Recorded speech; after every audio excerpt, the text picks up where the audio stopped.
से? समीना देखें, अगर मैं आपसे ये कहूँ कि इमरान खान साहब किसी वक्त कुछ भी ऐलान कर सकते हैं, ये कोई नई बात नहीं होगी। और जैसे आपने अभी दिखाया भी शुरू में कि वो बार बार कह रहे हैं कि फैसला सिर्फ वो करेंगे, ऐलान सिर्फ वो करेंगे, किसी और को नहीं पता, सिर्फ उनको पता है।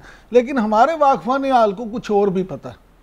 हमारे वाकफान हाल ये कहते हैं कि इमरान खान साहब ने अपने 5 प्यारों का एक इजलास बुलाया बनी गाला में, और हमारे वाकफान हाल के मुताबिक उस इजलास में इमरान खान साहब ने पहली दफ़ा, फिर आप ये बात सुन लें, पहली दफ़ा अपने प्यारों के साथ ये बात डिस्कस की है कि क्या उनको पार्लियामान में वापस चला जाना चाहिए, क्या उन्हें असम्बली में वापस जाके बैठ जाना चाहिए, और क्या उनको ये फैसला वापस इस्तीफ़ों का लेना चाहिए या नहीं।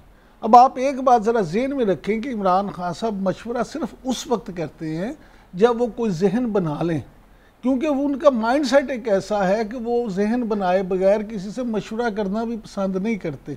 वो हमेशा एक, आप कह सकते हैं कि ड्राइविंग सीट अपने हाथ में रखते हैं, ड्राइविंग सीट पर बैठते हैं और स्टीयरिंग अपने हाथ में रखते हैं।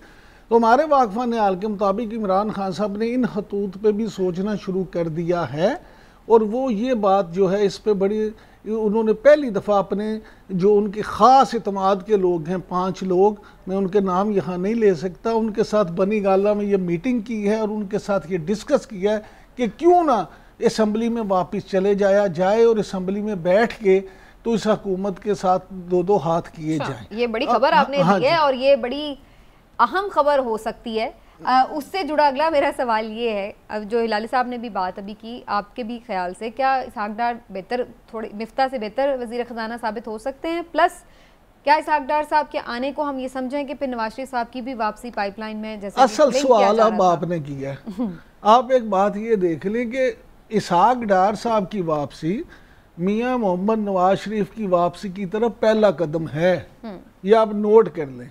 इसहाक डार की वापसी जो है उससे ये बुनियाद हो गई, डल गई है कि अब मियाँ नवाज शरीफ की वापसी का सफर भी शुरू हो जाएगा।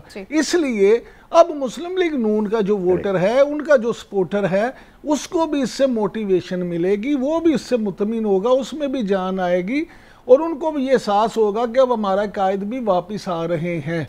और अब देखेंगे कि इस हालात, इस नहज पे जाएंगे कि मामला इस तरह आ जाएंगे। वो ये नहीं सोचेंगे कि हम बिल्कुल ही गेम से आउट हैं। बिल्कुल, उनको भी लगेगा कि हम भी गेम में। मैं आपसे बार बार ये कहता हूँ कि जो मियाँ नवाज शरीफ का ये मुतालबा था लेवल प्लेइंग फील्ड, तो अब ये समझें कि लेवल प्लेइंग फील्ड का जो काम है वो शुरू हो गया है और उसमें उस तरफ चीज़ें जा रही हैं कि जिसमें मियाँ नवाज शरीफ के मुतालबात को तस्लीम कर लिया गया। ठीक है जी, हिलाल साहब आप क्या रिस्पॉन्ड कर रहे थे इस पर?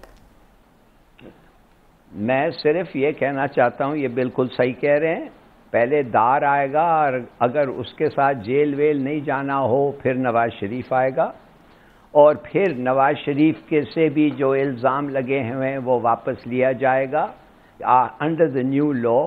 ये सब 23 अगस्त 2023 से ख़त्म हो जाएगा, उससे पहले ख़त्म हो जाएगा। फिर अनाउंसमेंट होगा कि ये बड़ी गलती के बाद नवाज शरीफ साहब इलेक्शन में भी हिस्सा ले सकते हैं। फिर एक ज़बरदस्त रिगिंग होगी और नवाज शरीफ साहब वापस आ जाएंगे। ये है उनका गेम प्लान। तो आई मीन ये देखिए, ये और कभी हमें पता नहीं चलेगा कि इतने सारे बिल्डिंग्स और इतने सारे फ्लैट्स बाहर के मुल्कों में कैसे खरीदे। अभी तक उनका ही फ्लैट्स वैट सब उनके ही होंगे, मगर अभी तक कभी हमें पता ही नहीं चलेगा कि ये कैसे खरीदे गए। ठीक हो गया, चलिए। It's a hoax. ये सारी चीजें तारीख क्रिमिनल कूड़ेदान में चली। हिलाली साहब आप एक काम करें ना, मेरा और अपना टिकट लें और हम अमेरिका चलते हैं, वहां पे जाके खोज लगाते हैं कि इन्होंने यूके चलते हैं, देख लिया वापस आके भी अभी तक इमरान साहब वापस नहीं आए। हिलाली साहब, हिलाली साहब वहां पे जाके इन्वेस्टिगेटिव जर्नलिज्म करते हैं और पता लगाते हैं कि उन्होंने कैसे, देख लिया आ गए फिर जाने की तैयारी की बातें कर रहे हैं। चलिए जी, एक ब्रेक लेते हैं इससे पहले कि इमरान साहब वाकई जाने की कर ले। एक छोटा सा ब्रेक लेते हैं, वापस आते हैं तो शहबाज शरीफ साहब की खिताब की बात ब्रेक के बाद।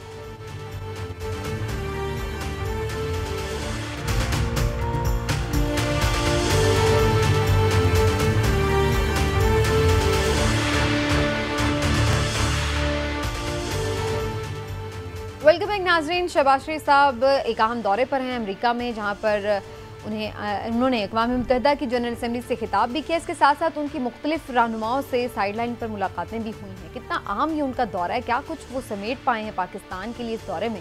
और अगर उनके खिताब की बात की जाए तो उन्होंने बड़ा डिटेल में जो फ्लड्स ने किया है पाकिस्तान में, उनकी जो जितनी भी तबाहकारी हैं उसको बड़ा अच्छे से बड़े डिटेल में एक्सप्लेन किया है कि क्या क्या नुकसानात हुए हैं, और इस बात पर जोर दिया कि आलमी बरादरी जो है वो पाकिस्तान की मदद करे। इसके साथ साथ उन्होंने मसला कश्मीर का भी जिक्र किया है और कहा है कि हम चाहते हैं कि भारत के साथ और तमाम ममालिक के साथ हमारे दोस्ताना ताल्लुकात हों, और अक़वाम मुत्तहिदा से एक दफ़ा फिर ये अपील कि वो अपनी करारदादों के मुताबिक कश्मीर का मसला हल करवाए।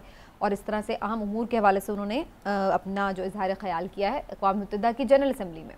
तो कितना इंपॉर्टेंट है उनका ये एड्रेस और ओवरऑल ये दौरा भी। बात करते हैं, ज़रा हिलाली साहब का कमेंट पहले लूँगी। हिलाली साहब, समझते हैं आप एक अच्छा कॉम्प्रिहेंसिव खिताब और अपना जो प्रॉब्लम्स थे फ्लड्स के से रेलेवेंट वो उन्होंने बड़े अच्छे से डिटेल में बड़ा डिस्क्राइब किया है, और बाकी भी जितनी मुलाकातें हुई उसमें भी वो डिस्कस करते रहे। देखिए समीना, पहली बात तो मैं ये कहूँगा कि ये इनके लिए बड़ा फ़ायदामंद दौरा रहा है इन शहबाज शरीफ के लिए। पहले बात तो ये है, ये अब उस बाइडन और उनकी वाइफ के दरमियान खड़े हुए हैं, हंस रहे हैं, वो भी हंस रहे हैं। इससे एक ज़बरदस्त मैसेज जाता है, और ख़ास तौर इधर जो ज़्यादातर उनके जो ख़ास तौर जो सिविल माने इस्टेब्लिशमेंट को बड़ा ज़बरदस्त मैसेज जाता है कि अमेरिका के साथ आई एम देयर मैन, देखो कैसे वो दोस्ती वो दिखा रहे हैं मेरे लिए। और जो सेगमेंट्स है पाकिस्तान पब्लिक ओपिनियन जो चाहते हैं कि अमेरिका के साथ अच्छे ताल्लुकात हों, माने सबसे अच्छे हों, चीन वीन सबसे बेहतर हो, वो भी बड़े खुश हो गए हैं और वो भी they have warm to him. ये तो एक ज़बरदस्त, मैंने जितना पब्लिसिटी वाइज इनको उससे मदद मिला है, मैं समझता हूँ वो कुछ कह ही नहीं सकते ना कर सकते हैं जो ज़्यादा इफ़ेक्टिव होता है उनके लिए। तो from that point of view ज़बरदस्त उनके लिए ये एक नतीजा निकला है। मगर अब एक दो और बात में सुना, ज़बरदस्त उससे भी ज़्यादा जो एक्चुअली पाकिस्तान का फ़ायदा हुआ है कि world bank, IMF, ADB, UNDP, Biden ने खुद उठ के जनरल असेंबली के कहा है पाकिस्तान नीड्स हेल्प। उसके माने सबको इंस्ट्रक्शंस पहुंच गए होंगे, दो पाकिस्तान को पैसे, मैंने कह दिया है इट नीड्स हेल्प, और वो सब खोलने लगेंगे, अपने तिजोरी खोलेंगे। अच्छा क्या होगा, 2 साल का मॉरेटोरियम मिल जाएगा आपको कर्जे पे, ज़बरदस्त। वो पैसे जो बचेंगे आप इन लोगों पे खर्च सकते हैं, रोल ओवर भी हो सकता है और भी अच्छा, वो भी खर्चेंगे आप। तो देखिए ये जितना इंक्रीज असिस्टेंस आपको मिल रहा है, ब्लूमबर्ग के साथ बातें हुई हैं, ब्लूमबर्ग ने अनाउंस किया है कि मैं भी कुछ दूंगा, बिल गेट्स ने कहा है मैं भी क्यों दूंगा, ये सब अमेरिकन है, और उनका सदर ने कहा है दो, खोल के दो। तो from that point of view जो लोग फ्लड रिलीफ के लिए ठहरे हैं उनके लिए तो बड़ा ज़बरदस्त, और वो एसोसिएट करेंगे इस दौरे के साथ। ठीक।